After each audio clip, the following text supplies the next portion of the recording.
Namaste and welcome to the Healing Mirror podcast. My name is Soraya Saraswati, and here I'm offering discussions, global satsangs, and interviews with spiritual teachers, philanthropists, and awakened and inspirational humans. Namaste.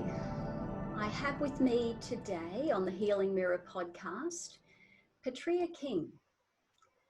Now, I've known about Petrea for many, many years, and it's my pleasure to have her here with us today.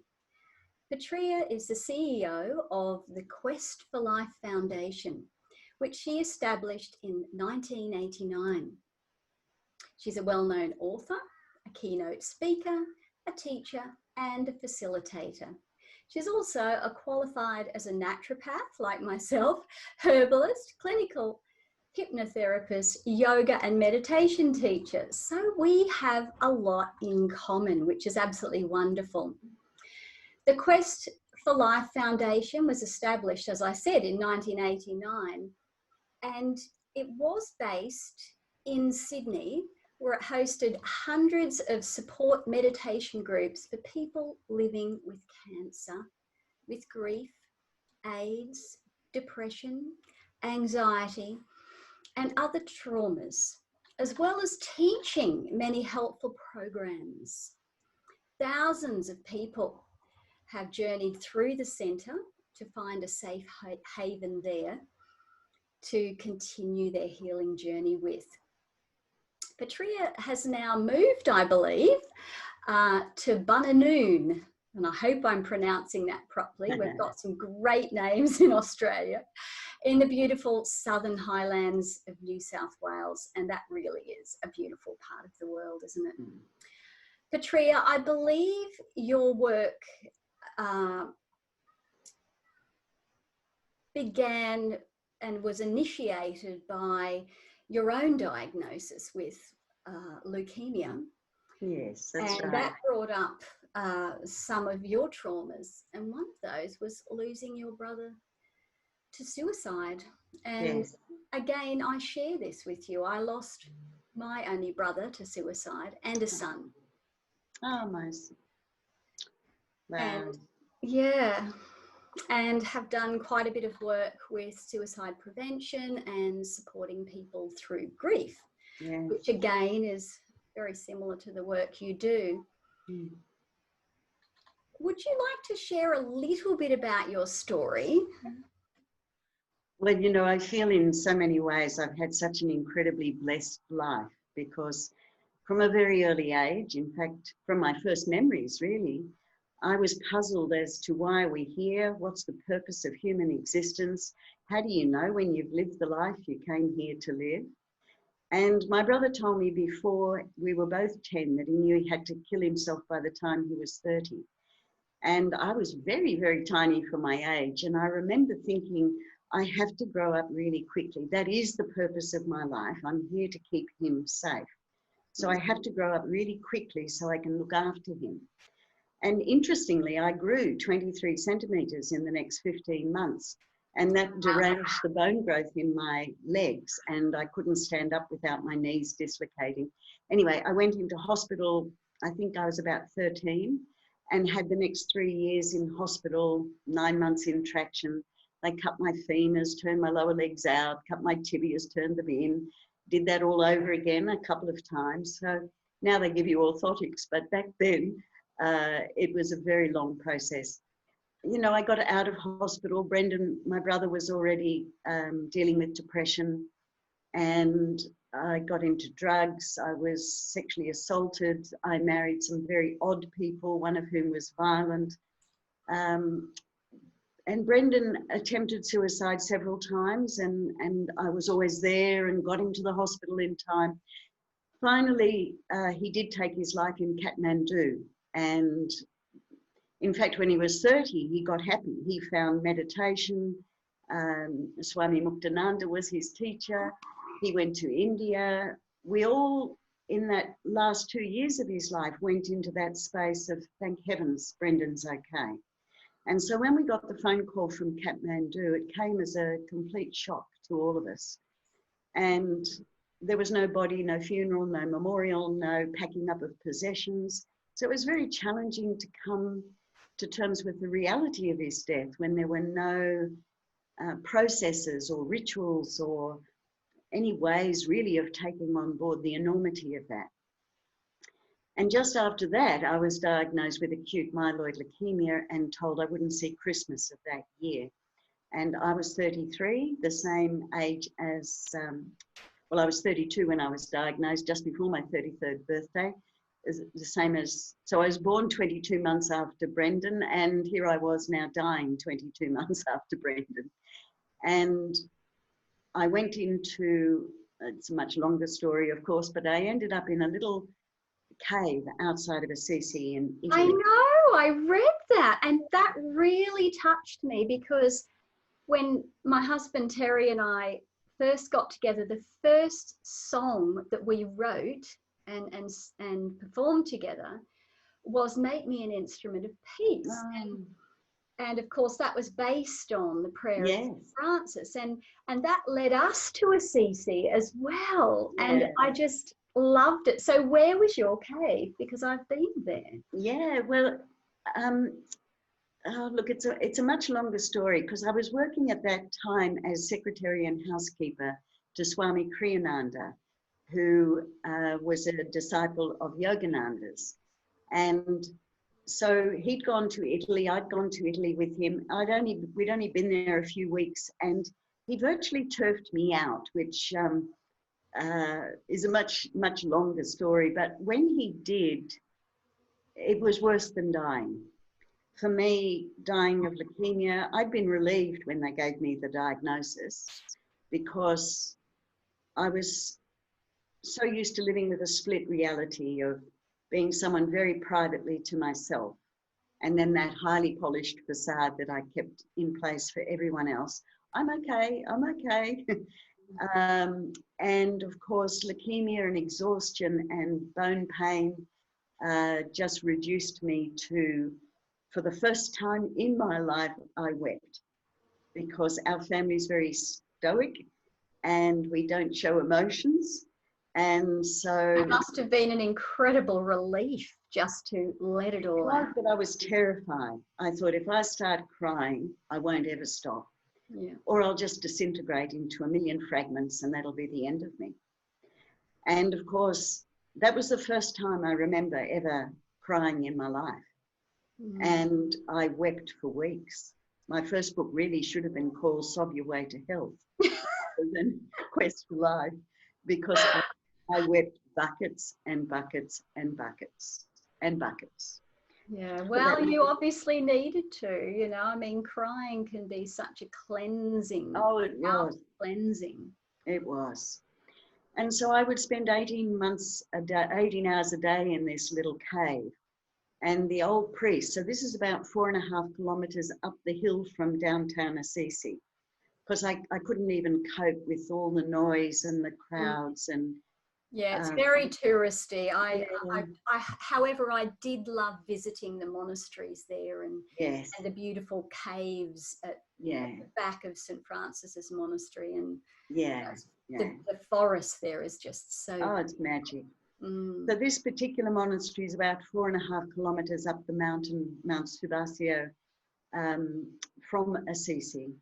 And when I went there on this particular evening, it was so peaceful, and all the tourists had left and I was still there, and this old priest appeared beside me, and he didn't speak English and I didn't speak Italian, but we had this long conversation about God and love and life, and we shared music that we loved. And he finally showed me a little room where I think he said I could stay.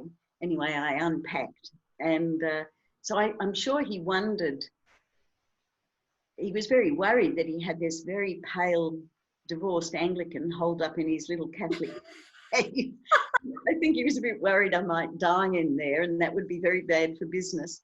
So he was definitely going to make sure I ate, and every night he'd drag me up the stairs and sit me at a table. And the first meal he put meat in front of me, and I hadn't eaten meat for 15 years. And there was a big chunk of white bread. As a naturopath, I'd been telling everyone, the whiter the bread, the sooner you're dead.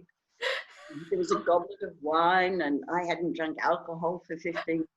So it was like my whole belief system on the platter. What a blessing, though. What a blessing to just blast it all out of the water and often with my such beliefs. love. Because, you know, from the age of 13, in all that time in hospital, I'd read Thomas Merton, I'd read the Bhagavad Gita, the Upanishads, the Bible a couple of times. I was immersed in Aldous Huxley and Alan Watts and Krishnamurti and Yogananda, all of these wonderful teachers, because they were talking about what I was interested in. And so I had a very deep intellectual understanding of yoga and the path back home to our essential nature. But it was a theoretical understanding, and to actually integrate that into every fiber of my being, I think the weeping and the journey in that cave was really what helped me to come to a place of peace. Beautiful.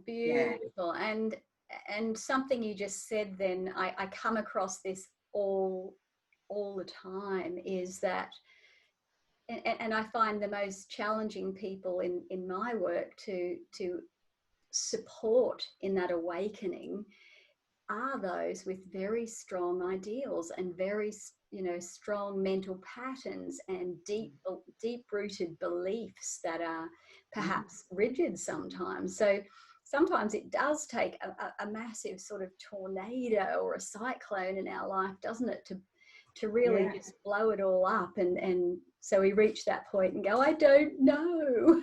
And then we're open for some awakening. Exactly. I've never been very good at the nudges.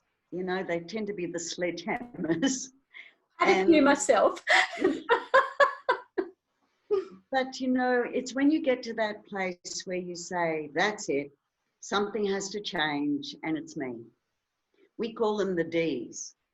I can't change the diagnosis, the death, the divorce, the disappointment, the drama, the downturn, the debt, the drought, the disagreement, the dementia, the dad, the daughter. There are lots of Ds. I can't change that. What I can change is who I choose to be in relation to that. And how can I not feel a helpless victim of that circumstance, but feel like I'm an engaged, proactive contributor to my own peace of mind that isn't dependent on what's happening in the body or what's happening in the world. So how do we find that place of inner equanimity and peace where we're no longer buffeted? Because I still live with chronic pain. You know, I wear patches for chronic pain. But if I didn't put all of these things into practice, if I didn't know about diet, if I didn't know about pure water, sunshine, connection with the earth, a quiet brain, being comfortable in your relationships with yourself, with others, if I didn't know all of that stuff, I think it would be much more challenging, because I thought I was my feelings. I thought I was my thoughts. Yeah. And it's such a liberation to recognize you're not your feelings, you're not your thoughts, you're not your memories, you're not your stories. And we're not our body. Not even our body. We're not our body, you know, so that, you know, when we come to that realization, that really, really makes us question even more deeply, and that's that beautiful, you know, self-inquiry. But something you said then, Petrea, what was it? There was something that just jumped out at me then, that, you know, who am I? Definitely, but, and how do I express that? But where am I too? Am I in the past with my history, or am I in the future? Or am I here in present time with life unfolding? Yeah. And living on that leading edge. Then we only have to deal with what's arising now, don't we? Yes. Yeah. The thing is, neuroscience and epigenetics has really given us a scientific understanding and language to talk about profoundly spiritual concepts in a way that are very acceptable and easy for people to take on board. Yeah. So, for instance, the brain we've evolved sufficiently now to actually use the brain, not be used by the brain. And we know that an unmanaged brain is forever projecting 5 seconds, weeks, months, years into the future, where we project our fears, our worries, our concerns, what might happen, could happen, probably won't happen. Or we're caught up in the past and we resent, we blame, we shame, we rewrite history. And whenever we're caught up in the future or in the past, not only do we miss out on all the possibilities of the present, but we create a physiology at an epigenetic level that's feeding into the cell our biochemistry of fretting, fearing, shame, blame, anxiety, worry, fear. And if we keep our brain in our service and we keep it focused in the present moment, we have access to some very particular qualities, which are the qualities of our essential nature, not what's become second nature to us. It's interesting, we call it second nature. People say all the time, oh, it's second nature for me to think like this, to feel like this, to react like this. And no one ever questions, well, what's your first nature? What was there before you took on that limitation, that anxiety, that fear, that belief? And it's often when we bump into one of the D's in life that everything that's second nature to us doesn't work. It might be second nature to us to blame other people for our unhappiness. It might be second nature to not sleep or sleep all the time, not eat or overeat. It might be second nature to us to implode and withdraw. It might be second nature to us to drown our sorrows, drug ourselves, fill up our diary with so much busyness that we don't have time to feel. But this, so many. This D. So many ways to distract us from the present moment, which is, and that's, I see that present moment as the porthole really to our true nature, because it can, we can only ever be awake now in this moment, you know. There can't be, I was awake last week, or I might awaken next week, or I might, you know, feel that peaceful presence tomorrow, perhaps. It's only ever available now. In the present moment. If you want to experience life, love, God, which for me are all the same thing, you have to be here now, because this is where creation is unfolding in the present moment. Absolutely. And so, you know, it's often suffering. We waken usually either through suffering or through inspiration. More commonly, I think, through suffering.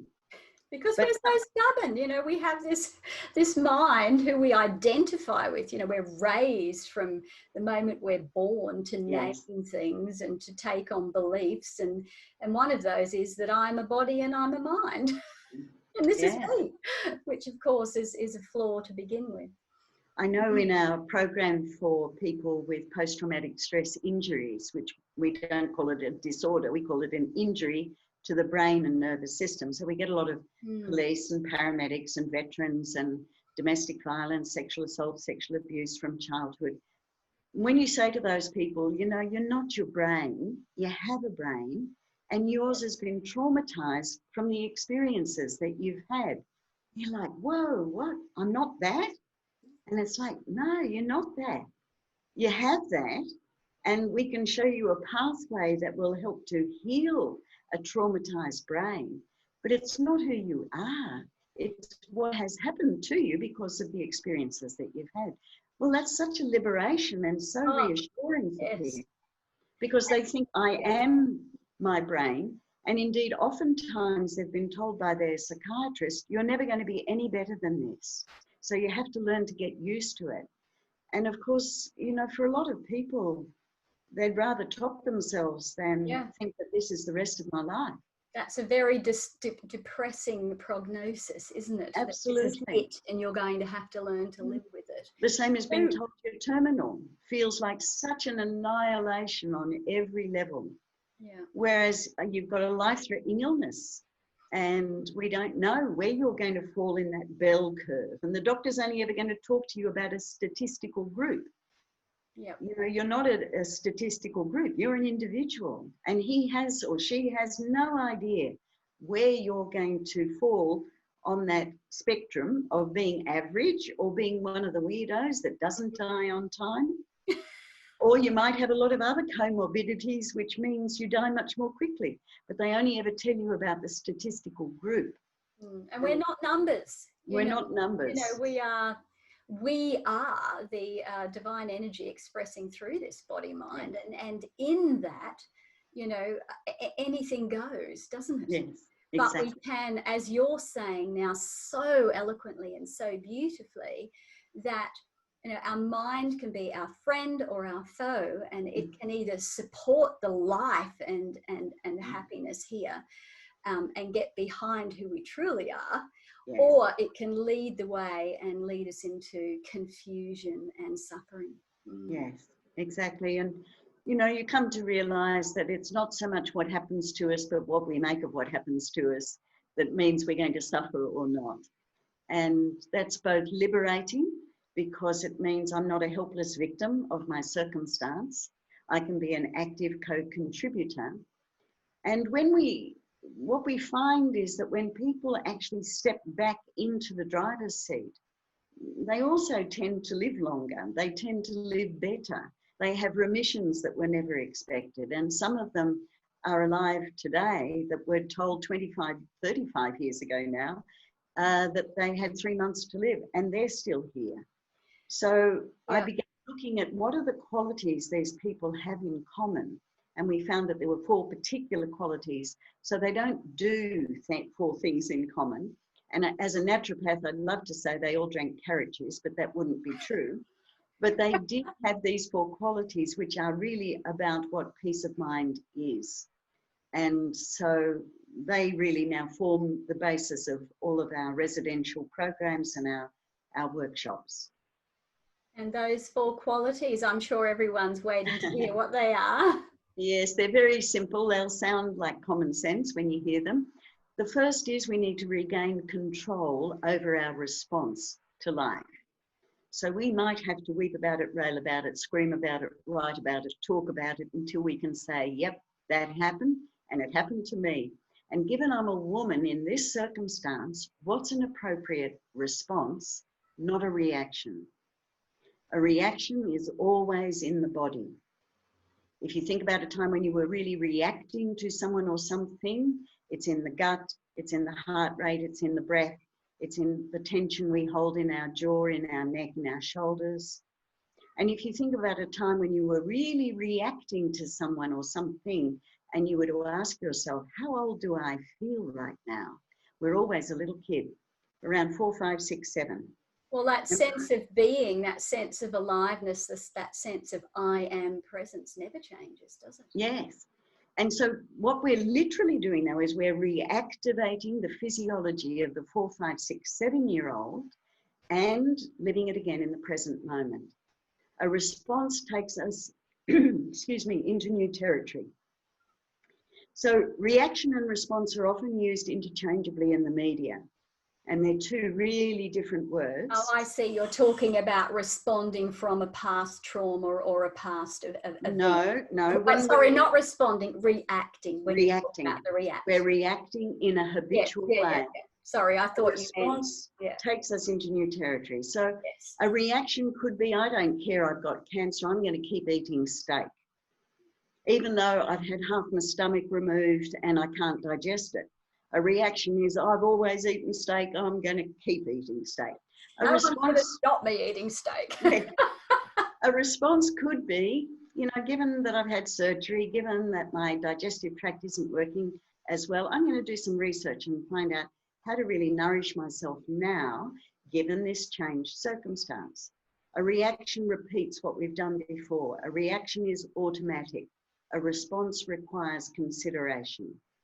And if you think about the word reaction and you move the C back to the beginning, you're back into creation. So we're always either reactivating the past or we're in creation in the present moment.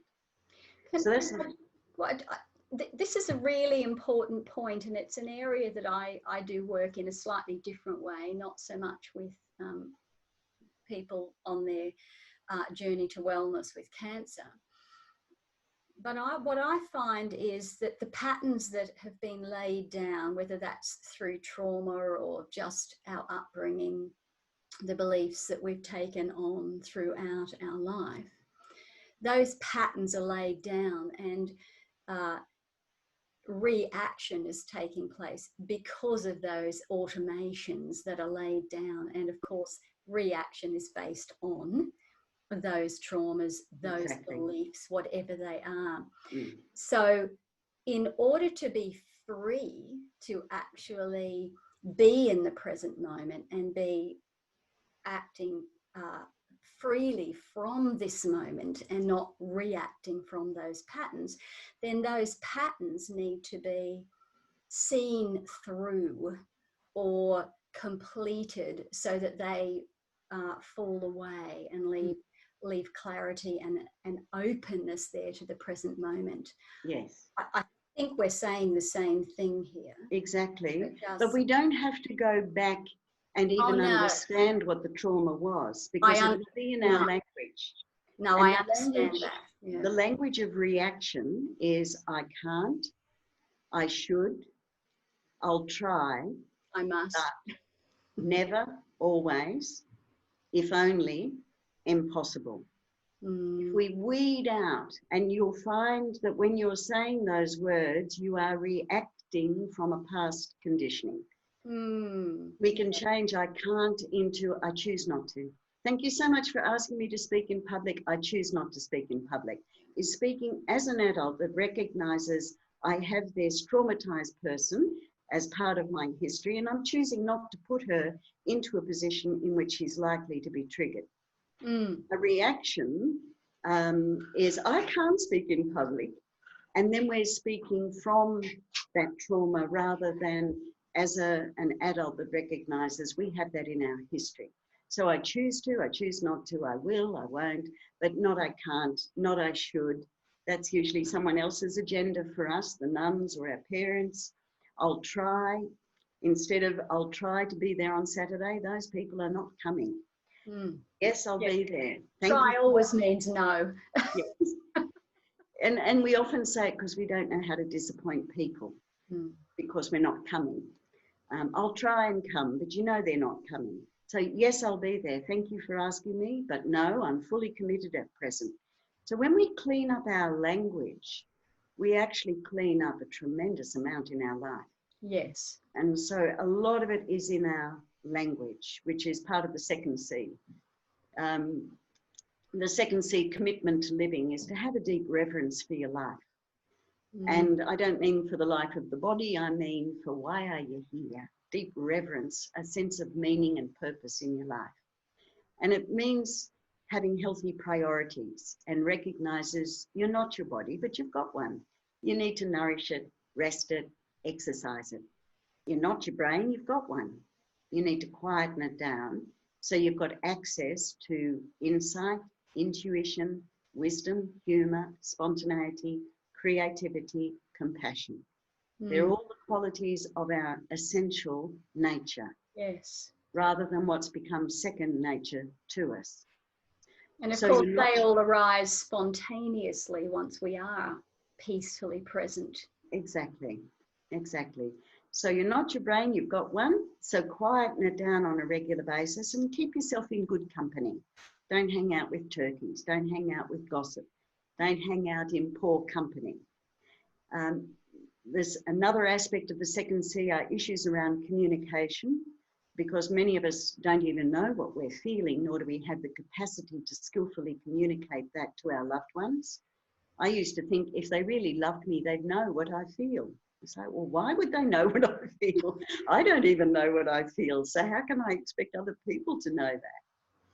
And the third aspect of the second C are issues around forgiveness, because a lot of people act in the present moment as if still carrying the wounds of the past. Absolutely.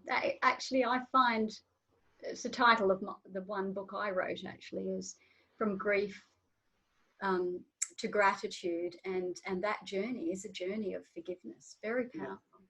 Forgiveness really lies at the heart of healing. And forgiveness is an inner process whereby we liberate ourselves from the consequences of having felt wounded in the past. So we no longer react in the present as if we're still carrying any wound from our past. The third C is a sense of challenge.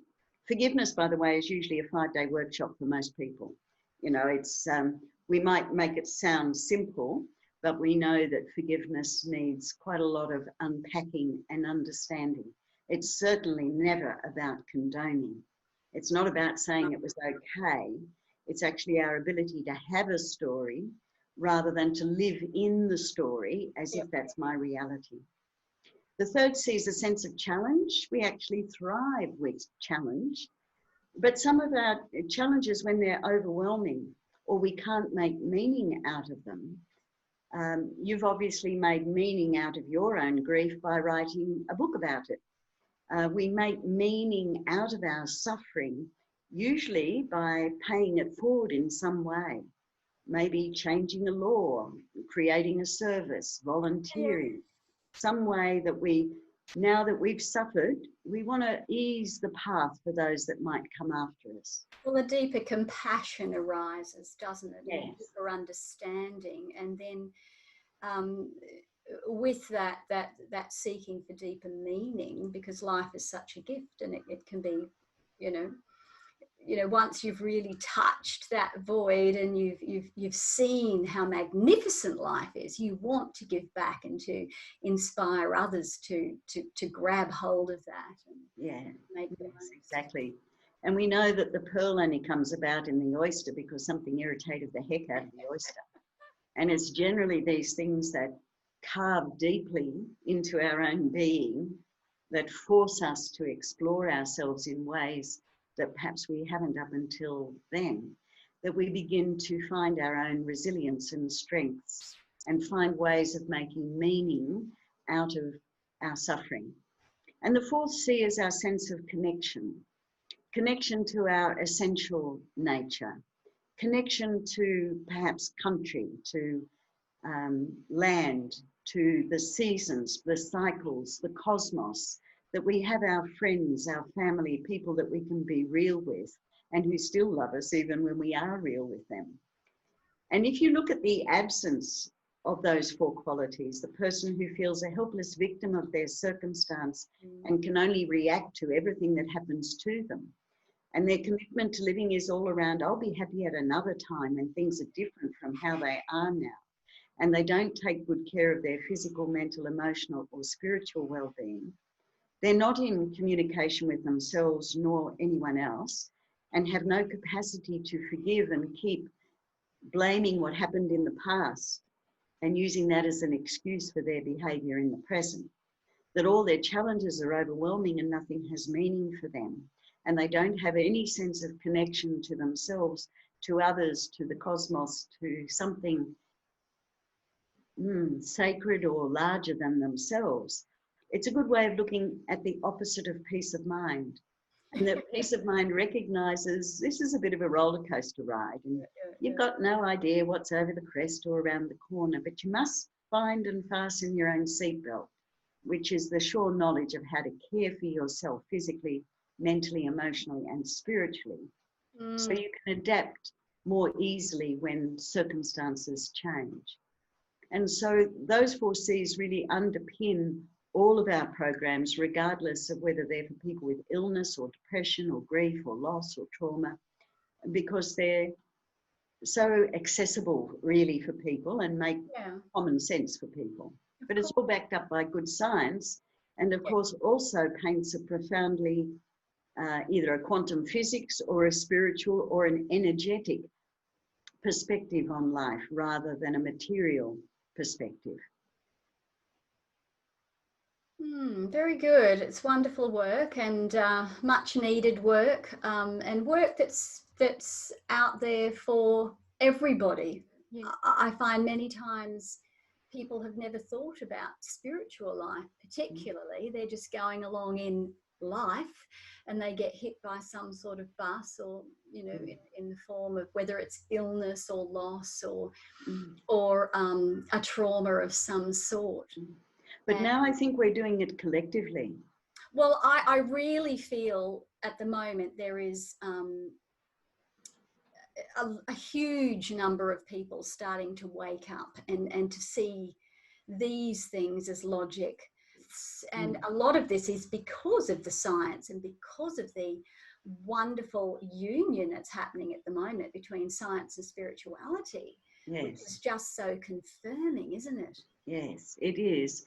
And I think there are many people right now, because of lockdown and the various traumas of the bushfire season that we've been through, and then COVID and isolation and people missing their daily routines.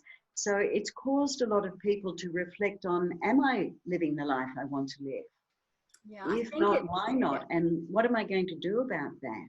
And is now the time when I'm going to move out of the city? Is it when I'm going to start nurturing that dream I've always had?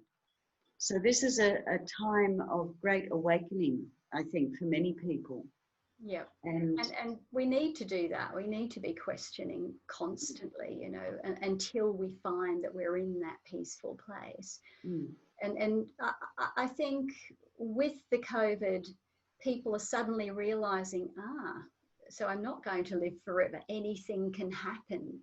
There's this, we're living with uncertainty, which of course we're always living with. Yes. We're always living with uncertainty. Yeah. But something like this is really cementing that for some people, as you said, and then they start to question and think about where they really want to be.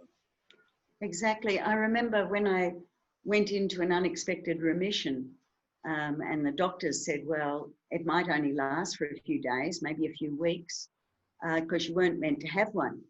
And when I took that on board, after about 3 months, my mother said to me, have you thought of working, dear? And it was like, how can I start my life up again when any moment I have to, because I had my whole life all packed up in this little suitcase all ready for the big trip. I had my will, my funeral, my children had gone. I was ready. And then it was, how much do you unpack this suitcase? How do you live with any confidence in life? And just as you said, after about, I don't know, a little while of reflecting on it, I thought, well, actually, everybody lives with tremendous precariosity. They just don't know they do. And some of us know that life can change in a breath, in a phone call. Yep. And it's never the same again. Absolutely. And how long ago was that? Some 35 years ago now. Yeah. But I'm 68 now, and it, I just never thought I'd live this long. So every day above ground's a great day. Yes, life is an absolute blessing. And the magic of the great mystery is really that we don't know what's around the corner. And when we can empty our cup and be open to that unfolding of something fresh and something new and something that we actually can't imagine based on past experience, I find miracles happen, and magic happens in every moment. Exactly. Yeah. Yes. So in the country now, I believe. Yes, in Bundanoon, which is halfway between Sydney and Canberra. So okay, right. Yeah. Yes. Beautiful forest. Beautiful forest. We're right on the edge of the national park. That was on fire in January, but is coming back now. How was the wildlife situation there? That would have been tough. It was very tough, and there was a whole group of local people who were taking food out for kangaroos and wombats and wallabies, and leaving food out for them in the national park so that they could find food. And now it's beginning to come back so that there's enough food for animals. But yeah, the animals were really terribly impacted, and that's great grief for a lot of people as well, to see the natural world so ravaged really by fire. So we have... wonderful thing in Australia, of course, is that, you know, our native flora is amazing at regeneration after fire. It's quite miraculous in some of the areas now to see that green growth. Yeah. And did you lose many people in your community? Did they lose their homes? And 4 people, yes, 4 homes in Bundanoon itself were destroyed. But we had several evacuations, and it was right on the edge of town. And, you know, we were told that there was no way they could save the town and that everyone should evacuate, which they did. But then a wind change came and saved the town, for which we're all very grateful. Absolutely. So we're back now for the first time. We've got our second program on at the moment, face-to-face, because now we have everyone in single en-suited rooms, so that there's no sharing and we can space everyone out. So we have 32 5-day programs a year and about 100 workshops. So now it's been, it's moved, hasn't it, from Sydney down to Bundanoon. So you've got a property there where people can go and do these workshops that you've been explaining. Yes, so it's a 35-bed guest house on 9 acres, and it's right in the heart of the town. So the railway's just at the bottom of the street. So it's easy to get to, and yet it's very beautiful and very peaceful. A lot of people dissolve into tears just coming up the driveway because they feel like I finally arrived somewhere where I feel safe, where it's just about me. I don't have to get it right for everybody else. Yeah. So those 32 5-day programs that we run are for different audiences: people with post-traumatic stress injuries, people with illness, physical illness, people with depression, anxiety, loss, grief, trauma. We're also doing a new program for parents who've lost a child through suicide. So we constantly adapt and add on programs that meet particular needs as we see those needs arise. And the website, just tell everyone the website on the blog and in the video. Of course, I'll have all that written down, but just share the website again for us. Yes, because there are lots of resources on the website about wrapping children up in rainbows and communication skills. So it's just questforlife.com.au. And we also have a number of grants. So for instance, anyone impacted by the bushfires is welcome to attend a program as our guest. And that's through the generosity of Marcus and Caroline Blackmore, who have made that available. We'll also be doing 15 workshops out in those communities once we can get out into them again, just to educate people about the sympathetic, parasympathetic nervous system and what's going on for them and how they can settle that down. And we also have other grants for... some of the teaching, sorry, do you do some of the teaching, or have you taught other people now to run your programs? Yes, we have 6 on our team that work with 15 participants. So we have 2 facilitators, a counsellor or psychologist, a massage therapist, 2 support people who are there just for the comfort and support of the participants. And then I'm in the program on the 4th day for a general discussion, and then I do a little on healthy lifestyles and diet and connecting with the earth and that sort of thing that we've kind of lost over the last 50 years or so. Hopefully we're regaining that. A bit of an earth child. I live on an acreage here, and I often am out there with my hands in the dirt, planting native, regenerating the bush. Yes, wonderful, wonderful. And we're also about to build another 24 accommodation units and the infrastructure, because what we find is that in 5 days, a lot of people with post-traumatic stress injuries absolutely take on the neuroscience and the epigenetics and feel very hopeful, but then they go home to isolated or unsupportive environments. So we want them to then be here for 4 weeks, and they'll put into practice on a daily basis what they've learned in the program. And I know that and they can repeat that 4 weeks up to 3 times. I know they'll completely recover from trauma in that time. And we're becoming the go-to place for the insurers to send workers' comp police and paramedics and so on, and DVA will fund any veteran, and so they pay for the first responders to come to the program, because we have a really high return to work rate in comparison to psychiatric hospitals. And, you know, we know that the brain heals in a biochemistry, neurochemistry of oxytocin, dopamine, serotonin, anandamide, endorphins.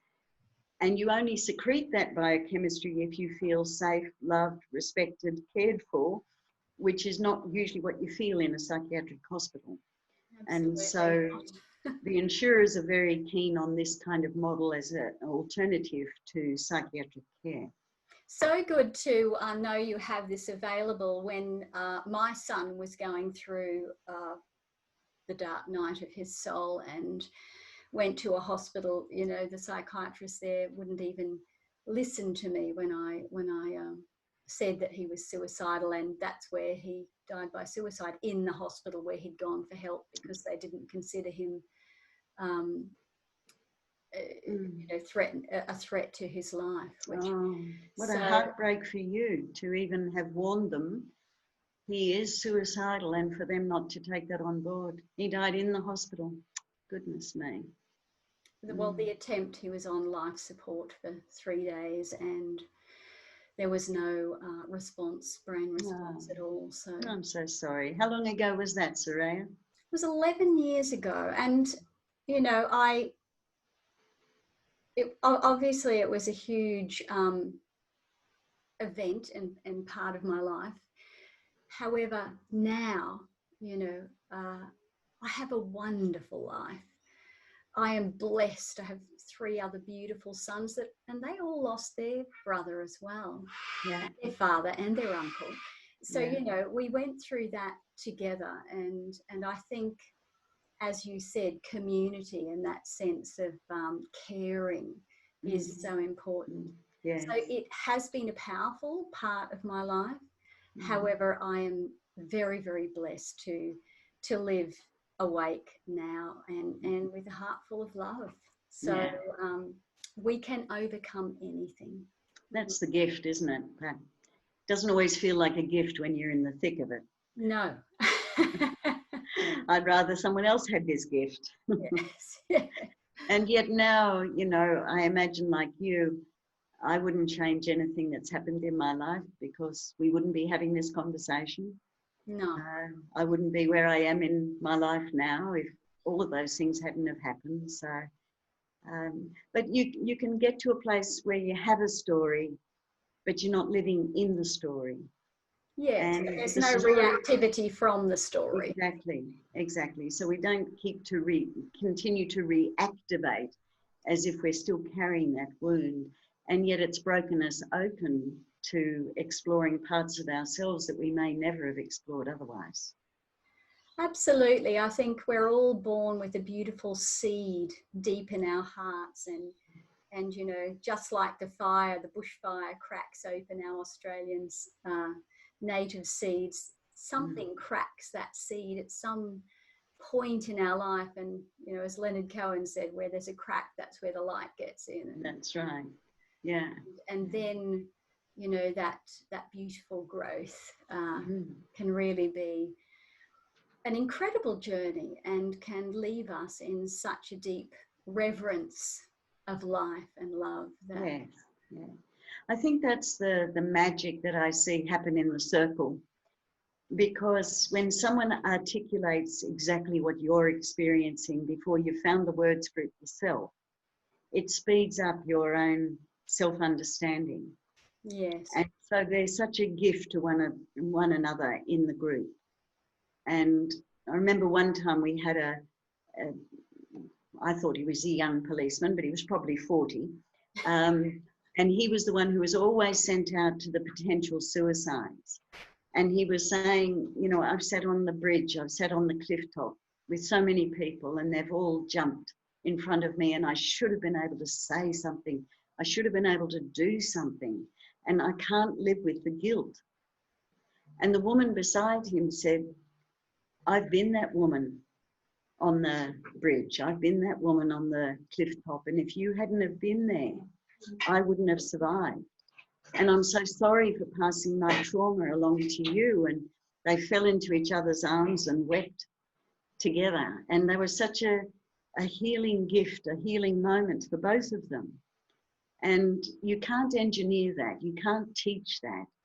So it's providing a safe, confidential, non-judgmental space in which people can utter the unutterable and have it witnessed and acknowledged. And then people are able to find their own best answer. Yeah, there's something very tribal, there's that tribal nurturing of our heart when we come together in a group and we listen with an open heart. I've done, lived experience training and been a speaker for suicide prevention and for those with lived experience and in grief circles and it's just amazing when one person will share one thing and you see all the little seeds in people's hearts pop and crack and tears of acknowledgement, tears of love, tears of connection that actually bring that group together as one. Exactly. And we see that your pain is my pain and your joy is my joy. And there's this beautiful sharing. So I really hear you and hear how important it is to bring those cohesive groups of support together for people. Yes, it's extraordinary. And I know, people travel from all over Australia and quite often beyond Australia to come to a program. And on Monday, you can see them all looking at each other like, what have I got in common with you lot? And by Friday, they're like, they're friends for life. Hugging, and perhaps they're not hugging at the moment. We're not allowed to do any hugging. Maybe they're pranaming. We're very fortunate that someone sent us a lot of these little 1,000 hearts. And so we've got a lot of these little felt hearts. So we give those to people at the moment instead of hugs because we're not allowed to grab them. We have a beautiful song, Namaste, and we do sometimes when we're facilitating groups, my husband and I, we sing this Namaste song and everyone sort of, I see you, you see me, I am you, you are me. And it's just such a powerful thing to look into another's eyes, even without touch, and recognize that. Yeah. It's very, you feel quite vulnerable when someone really looks into you in quietness, don't you? Well, for many people, they've actually never had that absolute connection and that openness that goes with that. And that's a profound gift we can actually offer each other is to, I am here to hear you.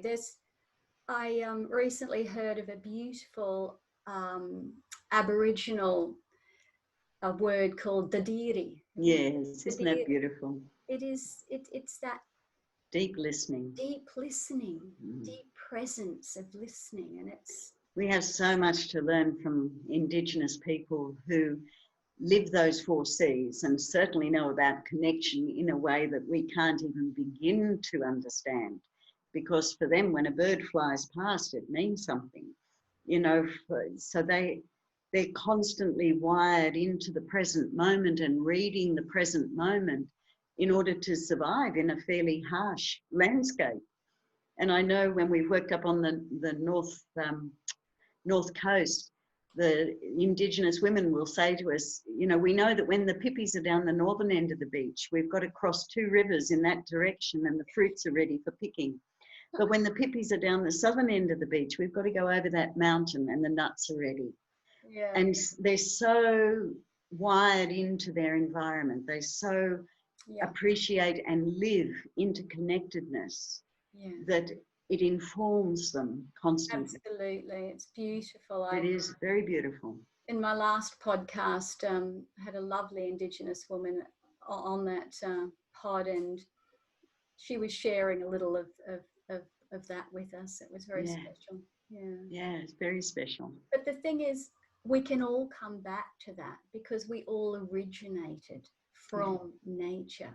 Yes. And there is this, yearning within so many people wanting to come back to greater simplicity. I mean, we've, as a human race, we've made life so complex now, so busy that there isn't space for that deep listening for the deity. So, yes. So, it's time to come back to simplicity, I feel.